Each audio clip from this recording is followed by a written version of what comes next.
Bonsoir et bienvenue à la Team Cocktail, j'espère que vous allez bien. Moi ça va pas, je suis énervé et je vais vous expliquer pourquoi. Pour faire simple, hier j'ai posté sur un jour un cocktail, le Horses Neck. Dans la foulée, j'ai reçu un message qui me dit « Waouh, je connaissais pas cette histoire, c'est trop cool, est-ce que tu as de la matière ?» J'allais pour envoyer l'histoire sur le Dyford, la version numérique et non pas la version papier, la version numérique est bien meilleure. Et il y a marqué donc l'histoire. Et en fait, j'ai jamais capté. Et pourtant, c'est une histoire qu'on me sert à tous les repas depuis plus de 10 ans. Et là, ça a tilté. Il y avait marqué apparu en. Apparu, ça rime avec ça pue. Et apparition, ça rime avec fion. Et souvent, on l'a dedans. Voilà. Et en fait, c'est de la merde en fait. Si vous n'avez pas mention écrite telle date et avec le papier, ça pue. Si vous n'avez pas créé par tel barman, ça pue.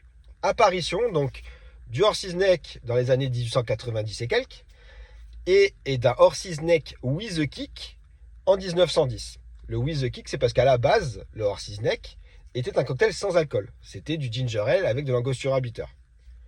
Parenthèse, oui, l'angostura bitter, c'est de l'alcool, mais 4 d'âge dans 20 centilitres de ginger ale, même ta bière sans alcool, il y a de l'alcool du coup dedans. Voilà. Bref, parenthèse fermée. Donc du coup, je cherche, et ça m'a littéralement, grâce à UVS, donc UVS c'est une grosse bibliothèque en ligne gérée par Pernod Ricard, de vieux livres de bar. C'est hyper fourni. Si vous êtes comme moi, je peux vous assurer que vous y passez des heures. Eh ben, il m'a fallu réellement 3 minutes. 3 minutes pourquoi ? Pour chercher dans les livres de 1890 et quelques une mention de Horses Neck, j'en ai pas trouvé. 1910, Horses Neck with a kick, pas trouvé parce que je trouvais des Horses Neck tout court.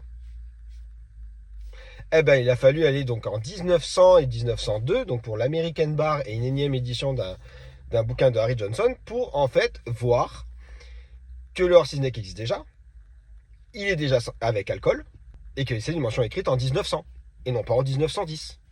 Donc, tout ça pour dire que il faut qu'on se renseigne. Quand vous avez une information, c'est cool, mais je pense que c'est un peu de notre faute aussi si des fausses informations se disperse un peu partout parce qu'on prend une information comme acquise et elle est fausse. Donc, je vais rectifier sur un jour un cocktail. Le Horses Neck, pour sa première mention écrite pour l'instant, est en 1900. Je ne sais plus dans quel bouquin, Harry Johnson ou American Bar, mais je vais rectifier. Mais dans tous les cas, voilà, c'est de la merde. Donc, le cocktail Horses Neck n'est pas à la base un cocktail sans alcool. Je pense que c'était marketing et ça arrangeait bien du monde, mais c'est pas le cas. Bisous, bonne journée.